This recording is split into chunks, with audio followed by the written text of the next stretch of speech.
India Pakistan இது எப்படிப்பட்ட போர் sir? இது கொஞ்சம் வித்தியாசமான போர். எங்க அடிச்சா வலிக்குமோ அந்த இடத்துல அடிச்சிருக்கோம். பயங்கரவாதிகளை நாம் கொண்டிருக்கிறோம். பாகிஸ்தான் பாதுகாப்பு குறைவா இருக்கக்கூடிய ஒரு நாடு. அப்படி இருக்கிற பட்சத்துல எந்த தைரியத்துல இந்தியாவோட அவங்க மோதுறாங்க அப்படின்னு முடியும். இந்தியர்களை அவர்கள் இந்த டிஸ்டர்ப் பண்றது, தொந்தரவு பண்றது என்பது அவர்களுடைய மனப்போக்காக இருக்கிறது. இந்தியர்களுக்கு என்ன ஒரு குழப்பம் அப்படின்னா, பாகிஸ்தானை விட ராணுவத்துல மிக வலிமையான ஒரு நாடு இந்தியா. போர் வந்தா கண்டிப்பா இந்தியா தான் ஜெயிக்கும். அப்ப எந்த தைரியத்துல பாகிஸ்தான் இந்தியா கூட மோதுது? இந்தியா பாகிஸ்தான் வார்ல ஏன் பாகிஸ்தானை விட இந்தியாவுக்கு நஷ்டங்கள் அதிகமா ஆகுது? என்ன காரணம்? ஏன்னா நம்முடைய பொருளாதாரம் 10 மடங்கு பெரிய பொருளாதாரம். அப்படின்னா இந்தியாவின் பதிலடி தாக்குதல் அப்படிங்கிறது இந்தியாவோட பாதுகாப்பு கட்டமைப்பின் பலத்தை வெளிப்படுத்தும் பதிலடியா மட்டும்தான் இதை நம்ம பார்க்கணுமா? இல்ல, நம்முடைய பலத்தை வெளிப்படுத்துறது மட்டுமல்ல, அவர்களுக்கு எங்க வலிக்குமோ அந்த இடத்துலயே நம்ம அடிச்சிருக்கோம். பாகிஸ்தான் ஏற்கனவே பொருளாதார ரீதியா வீழ்ச்சியில இருக்கு. இந்த தருணத்துல IIF பாகிஸ்தானுக்கு கிட்டத்தட்ட $1 மில்லியன் நிதி உதவி அளிச்சிருக்குல்ல. அப்ப இது பாகிஸ்தானுக்கு கூடுதலான ஒரு பலமா தானே இருக்கும். ஐநாவுடைய பொறுப்பே உலகத்துல போரே நடக்கக்கூடாது, அப்படி போர் நடந்தா அதை தடுத்து நிறுத்தணும் அப்படிங்கிறது தான் ஐநாவுடைய பொறுப்பு முதல் வேலை. ஆனா இந்தியா பாகிஸ்தான் போற ஐநா சபை வேடிக்கை பார்த்துதாங்கிற ஒரு கேள்வி வருது. இல்ல, ஐநாவுடைய கைகள் கட்டப்பட்டிருக்கின்றன.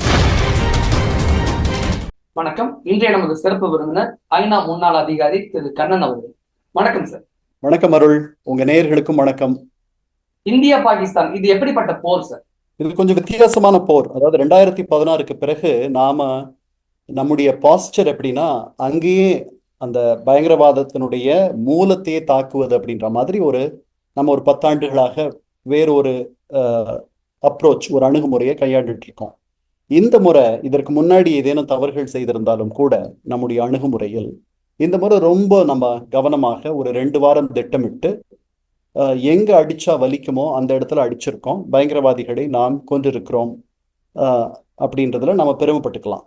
அதற்கு பதிலடியாக அவர்கள் செய்ததை அவர்கள் மறுத்திருந்தாலும் கூட அந்த பதிலடியை நாம் தடுத்து விட்டோம் அப்படின்றதுலையும் நமக்கு ஒரு பெருமை. நம்ம இந்த 2-3 நாட்களாக நம்முடைய கை ஓங்கி இருப்பதாகத்தான் எனக்கு தோன்றுகிறது. இது இன்னும் உச்சகட்டத்துக்கு போயிடுமோ அல்லது அதிகப்படியா இது மேலே சென்றுடுச்சுன்னா அது 2 நாடுகளுக்குமே ஒரு துன்பமான ஒரு சூழலை உருவாக்கிவிடும். நாம பேசிட்டு இருக்க இந்த நேரத்துல இன்னைக்கு காலையில தான் நாம ஒரு 3 இடங்களை பாகிஸ்தானில் தாக்கியதாகவும் அதற்கு அவர்கள் பதிலடி கொடுப்பதற்கு தொடங்கிவிட்டதாகவும் அந்த இராணுவத்தினுடைய செய்தி தொடர்பாளர் இன்று ஒப்புக்கொண்டிருக்கிறார். முதன்முறையாக பேசியிருக்கிறார். இந்தியா பாகிஸ்தான் போரை பத்தி இந்தியாவும் பேசுது, பாகிஸ்தான் பேசுது. ஆனா உலக அரங்குல மற்ற உலக நாடுகள் இந்த போரை எப்படி பார்க்க? நான் நினைக்கிறேன், உலகத்தில் நம்ம உலகம்னு பேசுறது மேலை நாடுகள், அதாவது அமெரிக்கா இதை எப்படி பார்க்குது அல்லது ஐரோப்பிய யூனியன் இதை எப்படி பார்க்குதுன்ட்டு இன்னைக்கு நம்ம பேசிட்டு இருக்கும் பொழுது, நேற்று அந்த G7 உலகத்தினுடைய 7 மிகப்பெரிய பொருளாதார இண்டஸ்ட்ரியலைஸ்ட் கண்ட்ரிஸ், அதாவது Canada, Italy, France, United Kingdom, America, இந்த மாதிரி ஒரு 7 நாடுகள், அது G7 அமைப்பு. அந்த அமைப்பு டீஎஸ்கலேட் பண்ணணும்னு சொல்லிட்டு ஒரு அறிக்கையை நேற்று வெளியிட்டிருக்காங்க. கனடா தான் அதை அந்த G7 சார்பாக வெளியிட்டிருக்கு. அதனால இது ஒரு பதற்ற நிலையை எங்கெல்லாம் இந்த பிராந்தியத்தை கவனிக்கிறார்களோ இந்த மேலை நாட்டு கண்காணிப்பாளர்கள், அவர்களுக்கு இது உக்கிரமாகுது, இது உச்சமாகுது, இது குறைய மாட்டேனுது, தணிஞ்சிரும் நினைச்சோம், அப்படி இல்லை, இது ஒரு ஆபத்தான கட்டத்துக்கு போயிடுமோன்ற ஒரு அச்சம் முதன்முறையாக ஏற்படுவதாக நான் எண்ணுகிறேன். இந்தியா பாகிஸ்தான் போரை பற்றி ஐநா சபை என்ன சார் சொல்லுது?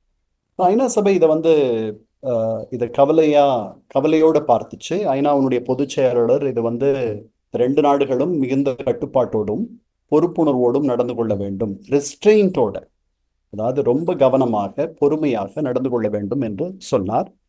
ஐநாவில் இது தொடர்பாக 2 தடவை சந்திப்பு நடந்திருக்கு. ஐநாவுடைய பாதுகாப்பு சபை அவர்கள் 2 தரப்பையுமே நீங்க இந்த வெப்பத்தை தணிக்கணும், நீங்க இறங்கி வரணும் அப்படின்லாம் எல்லா நட்பு நாடுகள் மற்ற உறுப்பினர்கள் பேசியிருக்காங்க. ஆனால் ஐநா ஒரு மிகப்பெரிய பலமான அமைப்புன்னு நீங்க நினைக்க முடியாது. அதனுடைய பாதுகாப்பு சபை உறுப்பினர்கள் அதனுள்ள அவர்களுடைய ஆற்றலை செலுத்தினா தான் அந்த அமைப்பு ஒரு பலமான அமைப்பாக இருக்கும்.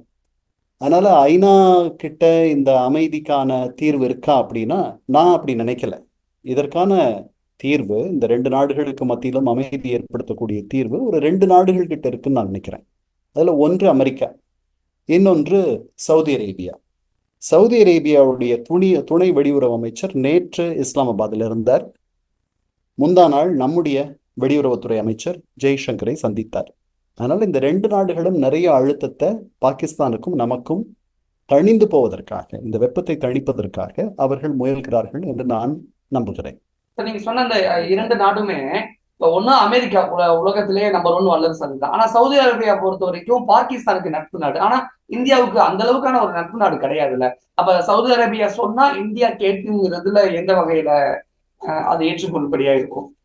அதாவது சவுதி அரேபியாவை நம்ம தவிர்த்துட்டு நம்முடைய பூகோள அரசியலை நடத்த முடியாத ஒரு சூழலில் நாம் இருக்கிறோம்.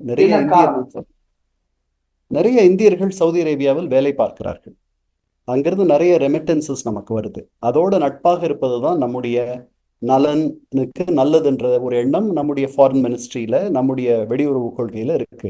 துரதிருஷ்டவசமாக சவுதி அரேபியாவுடைய மிகுந்த நட்பு நாடாக பாகிஸ்தான் பல தசாப்தங்களாக இருந்து வருகிறது. அதை சரி பண்றதுக்காக, சமப்படுத்துறதுக்காக நாம தேர்ந்தெடுத்த ஒரு நாடு தான் ஐக்கிய அரபு குடியரசு, யுனைடெட் அரப் எமிரேட்ஸ். அவர்களோடு நம்ம ரொம்ப நெருக்கமாக இருக்கிறோம்.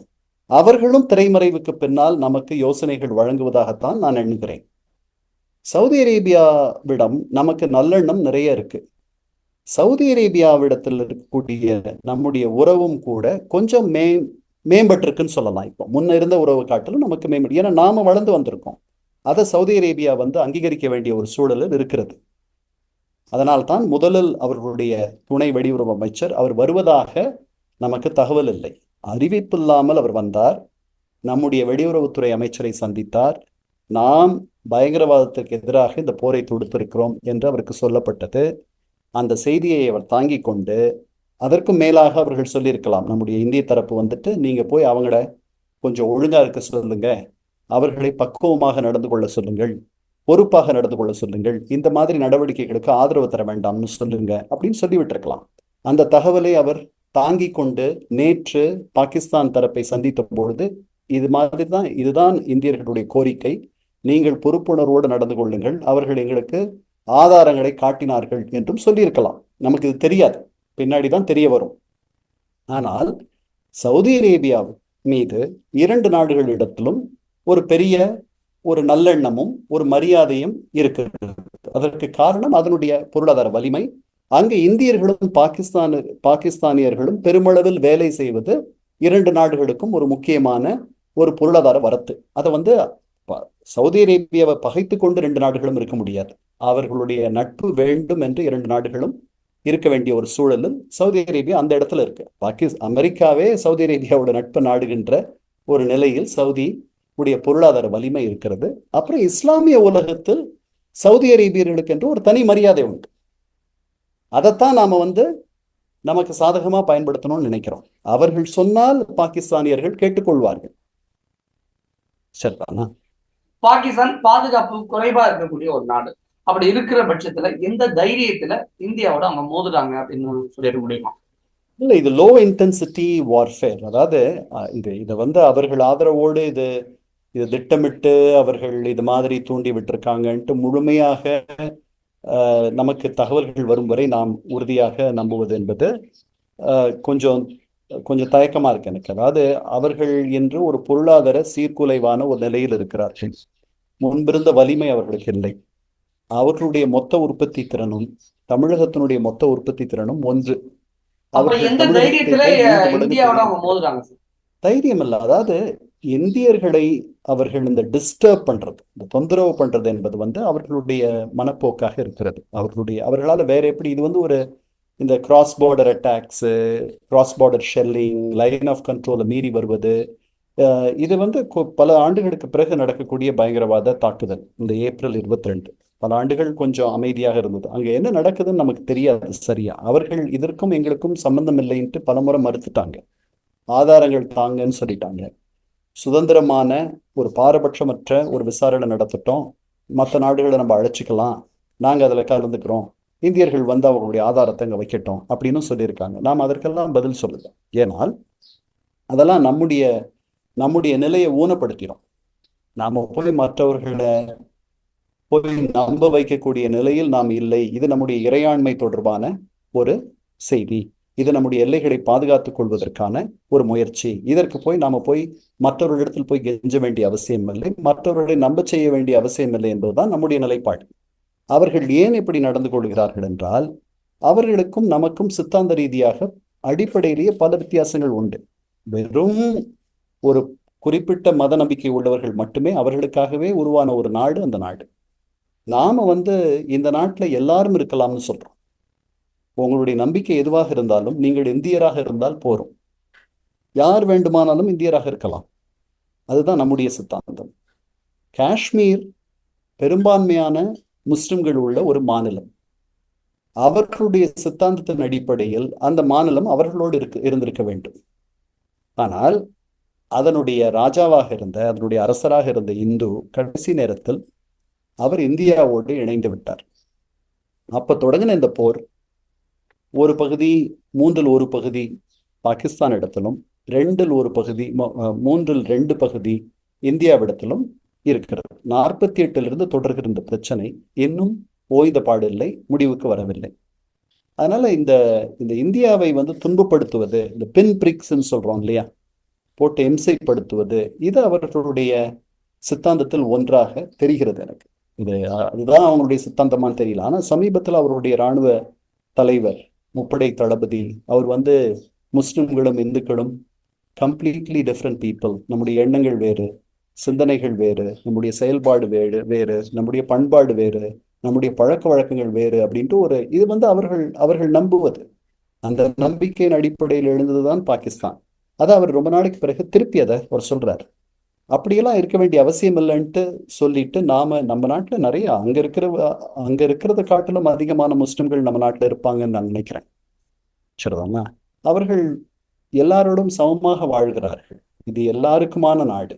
ஸோ இந்த சித்தாந்தத்தை குலைக்கிற முயற்சியாக, கேள்விக்குறியாகிற முயற்சியாக எப்போதும் பாகிஸ்தான் இந்த மாதிரி ஏதாவது பண்ணிட்டு இருக்கு. இந்த 370 நம்ம ரத்து பண்ண பிறகு அதற்கு இன்னும் பெரிய இடைஞ்சலாக போயிடுச்சு. இந்த காஷ்மீர் ஒரு 4-5 ஆண்டுகளாக சுற்றுலா பயணிகளுடைய வருகை அதிகமாக ஆயிடுச்சு. ஒரு அமைதியான ஒரு சூழல் இருந்துச்சு. இந்த இந்தியர்கள் இந்த காஷ்மீரத்தை தங்களோடு இணைத்துக் கொள்வதில் பெரும் வெற்றி அடைகிறார்களோ அப்படின்ற மாதிரி ஒரு எண்ணம் அங்க இருக்கக்கூடிய சில கலகக்காரர்களுக்கு வந்துருச்சு. அதனால தான் இந்த முயற்சி நடந்துச்சுன்னு நான் நினைக்கிறேன். இதுல இந்தியர்களுக்கு என்ன ஒரு குழப்பம் அப்படின்னா, பாகிஸ்தானை விட ராணுவத்துல மிக வலிமையான ஒரு நாடு இந்தியா. போர்னு வந்தா கண்டிப்பா இந்தியா தான் ஜெயிக்கும். அப்ப எந்த தைரியத்துல பாகிஸ்தான் இந்தியா கூட மோதுது அப்படின்னு ஒரு குழப்பம், கேள்வி இந்தியர்கள் எல்லாருக்கும் மத்தியிலுமே இருக்கு சார்.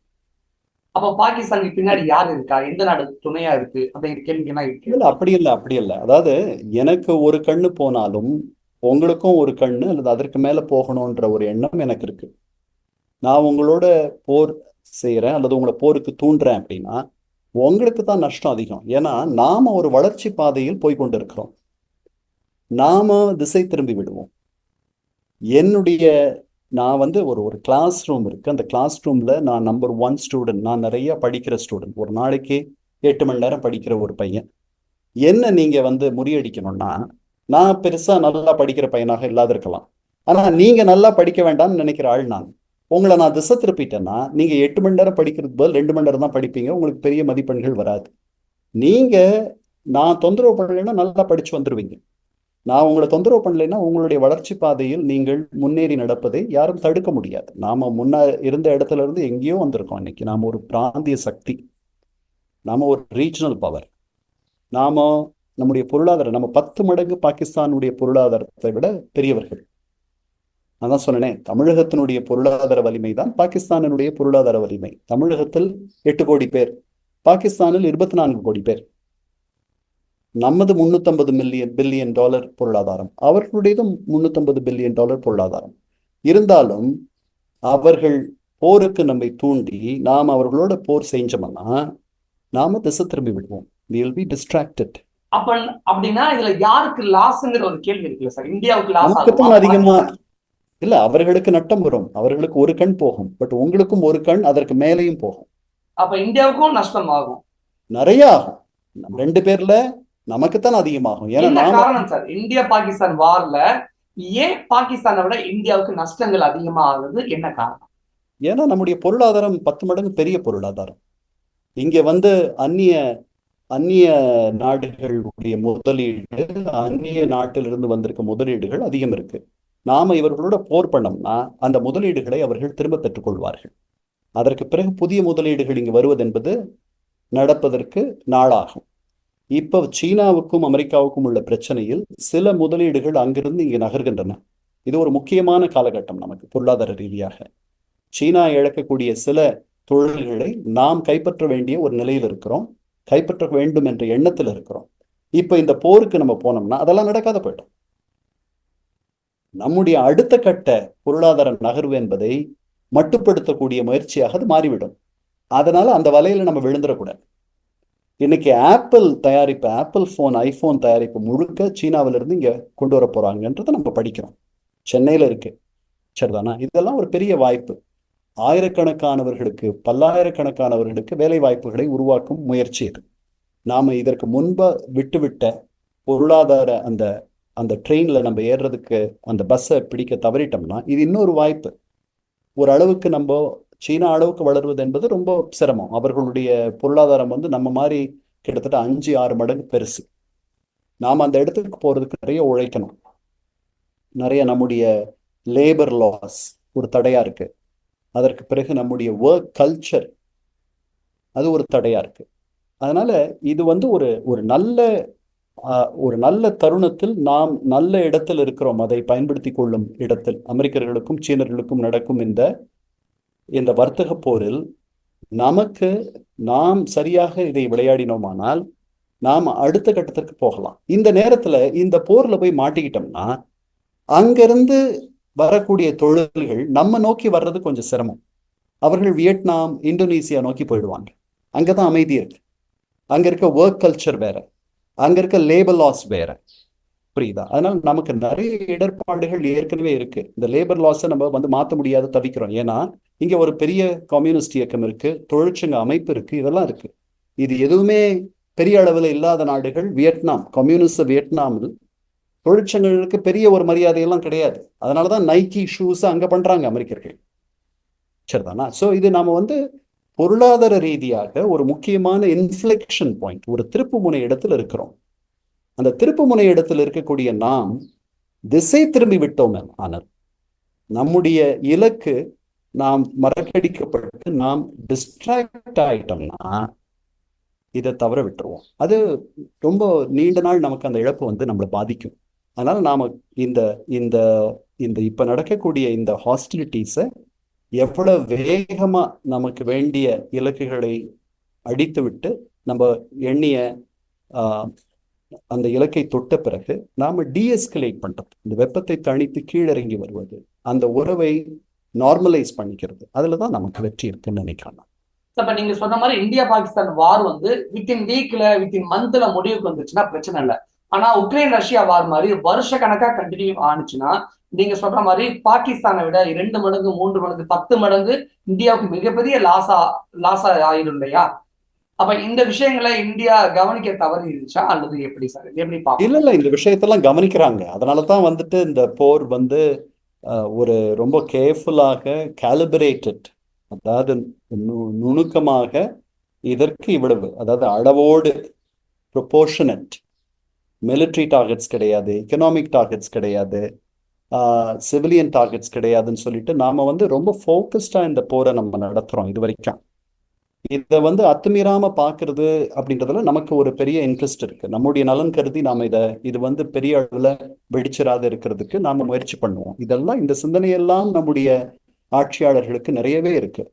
அதனால எனக்கு என்ன தோணுதுன்னா, இந்த 3வது நாடுகள் இவங்க நம்ம 2 பேர்கிட்டையும் பேசிட்டு இருக்காங்க இல்லையா, அவர்கள் வந்து பாகிஸ்தானுடைய முகத்தை பாதுகாக்கக்கூடிய ஒரு முடிவுக்கு, ஏன்னா பாகிஸ்தான் முகத்தை இழந்துருச்சு இந்த 2-3 நாட்கள், அதை முகத்தை காப்பாத்திக்கக்கூடிய ஒரு வழிமுறையை கண்டுபிடிச்சு சொல்லிட்டாங்க. இந்த போர் இத்தோட நின்று போயிடும். அதற்கு பிறகு ஏப்ரல் 22 அந்த படுபாதக செயலை செய்தவர்களை கண்டுபிடிப்பது, அவர்களை தண்டனைக்கு தண்டிப்பது, அவர்களை நீதிக்கு முன் கொண்டு வந்து நிறுத்துவது, அதெல்லாம் அடுத்தது. அப்படின்னா இந்தியாவின் பதிலடி தாக்குதல் அப்படிங்கிறது இந்தியாவோட பாதுகாப்பு கட்டமைப்பின் பலத்தை வெளிப்படுத்தும் பதிலடியா மட்டும்தான் இதை நம்ம பார்க்கணுமா?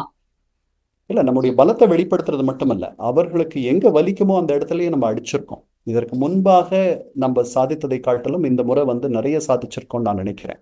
அவர்களுடைய பதிலடி நாம நினைச்ச அளவுக்கு பெரிய அளவுல இல்லை. அவர்கள் அதனால தான் அவர்கள் நாங்க இவ்வளவு நாள் பதிலடி கொடுத்தோன்றதே அவங்க ஒத்துக்கல. இன்னைக்கு தான் முதன்முறையாக நாங்கள் பதிலடி கொடுக்க தொடங்கி இருக்கிறோம்னு சொல்றாங்க. நம்ம 15 இடங்கள்ல அவங்க தாக்குனாங்க, நம்ம அதை தடுத்துட்டோம்னு நம்ம சொன்னோம் இல்லையா? அந்த மாதிரி நடக்கலன்ட்டு அவங்க சொன்னாங்க. அவங்க பாதுகாப்பு அமைச்சர், நாங்க அடிச்சுட்டு அதுக்கப்புறம் மறுக்கிற ஆட்கள் கிடையாது, we will not strike and deny அப்படின்னு நேற்று முந்தா நாள் சொன்னார். இன்னைக்கு முதன்முறையாக காலையில நம்ம நேரம் ஒரு 6:45 மணிக்கு இந்தியர்கள் எங்களுடைய 3 ஏர்பேசஸ் தாக்குனாங்க. அதற்கு பதிலாக நாங்கள் an eye for an eye, ஒரு கண்ணு போச்சுன்னா உங்களுக்கு ஒரு கண்ணு போகணும் அப்படின்ற எண்ணத்தில் நாங்கள் திருப்பி தாக்க தொடங்கி இருக்கிறோம் அப்படின்னு முதன்முறையா சொல்றாங்க. அதனால அவர்களுக்கு வலிக்கிற இடத்துல அடித்திருக்கிறோம். இத பார்க்கணும் எப்படி போகுது. ஆனா இந்தியாவில கிட்டத்தட்ட 24 இடங்கள்ல பாகிஸ்தான் டார்கெட் பண்ணி அட்டாக் பண்றாங்க அப்படிலாம் சொல்றாங்களே சார். அதுதான், அவர்கள் அதை ஒத்துக்கல, அப்படிலாம் நாங்க பண்ணலன்னு சொல்றாங்க. இன்னைக்குதான் முதன்முறையாக அவர்கள் நாங்க திருப்பி தாக்க தொடங்கி இருக்கோம்னு சொல்லியிருக்காங்க. அதனால இதுல இருந்து எனக்கு என்ன தோணுதுன்னா, இன்னும் கொஞ்ச நாள்ல அவர்கள் நாங்க நினைச்ச வெற்றியை சாதிச்சிட்டோம், இந்தியர்களை எந்த இடத்துல அடிச்சா வலிக்குமோ அந்த இடத்துல அடிச்சிட்டோம், சரியான பதிலடி கொடுத்துட்டோம்னு சொல்லிட்டு அதோட நிறுத்திக்கலாம். அதற்கு இந்த சவுதி தூதரோ அல்லது சவுதியுடைய துணை வெளியுறவு அமைச்சர் பேசியிருக்காரு இல்லையா, அவருடைய வருகையோ உதவியாக இருக்கலாம், அமெரிக்கர்களுடைய தலையீடும் உதவியாக இருக்கலாம். அமெரிக்காவுடைய வெளியுறவு அமைச்சர் 2 பேரோடும் பேசிட்டு இருக்காரு. இந்த இடத்துல சார் பாகிஸ்தான் ஏற்கனவே பொருளாதார ரீதியா வீழ்ச்சியில இருக்கு. இந்த தருணத்துல ஐஏஎஃப் பாகிஸ்தானுக்கு கிட்டத்தட்ட $1 மில்லியன் நிதி உதவி அளிச்சிருக்குல்ல.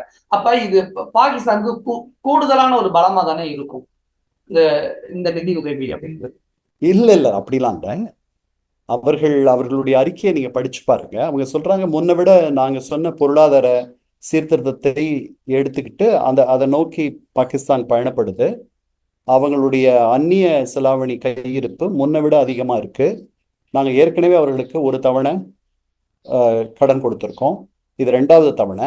இந்த பாதையிலிருந்து அவர்கள் நழுவிடக்கூடாதுன்றதுக்காக அவர்களை ஊக்கப்படுத்தும் முயற்சி இது அப்படின்னு சொல்றாங்க. அவர்கள் இந்த பணத்தை தவறான வழியில பயன்படுத்துவாங்க, திருப்பிடுவாங்கன்ற மாதிரி நாம அச்சப்பட்டிருக்கோம். ஆனா போர் நடக்கும் பொழுது அப்படித்தானே சார் யோசிக்கட்டும் யாரா இருந்தாலும். போருக்கு தான் அந்த பணம் போகும்ட்டா? இல்ல, இந்த பணம் போர் பண்ணணும்ட்டுலாம் ஒண்ணும் கிடையாது. அப்படிலாம் ஒண்ணு இல்லை. புது ஆயுதங்களை வாங்க போறாங்க இல்ல, அவர்களுக்கு பெரிய கடன் சுமையில இருக்காங்க, அவர்கள் பொருளாதாரம் நிறைய நலிஞ்சிருக்கு, அவர்கள் சம்பளம் தர்றதுக்கு இந்த பணத்தை பயன்படுத்தலாம். இதற்கு நேற்று அந்த 1 பில்லியன் மட்டுமல்ல, எக்ஸ்ட்ராவா 1 பில்லியன் 350 மில்லியன் நினைக்கிறேன், $1.3 பில்லியன் தனியா வேற சாங்ஷன் பண்ணியிருக்காங்க. அதனால அவர்களுடைய பார்வையில், இந்த பொருளாதார நிபுணர்கள் பார்வையில், பாகிஸ்தான் ஒரு பொருளாதார சீரமைப்புக்கு உட்பட்டு நடந்து கொள்வதாக அவர்கள் நம்புகிறார்கள். நாம நேற்று அதை எதிர்த்தோம், ஆனால் வாக்களிக்கவில்லை.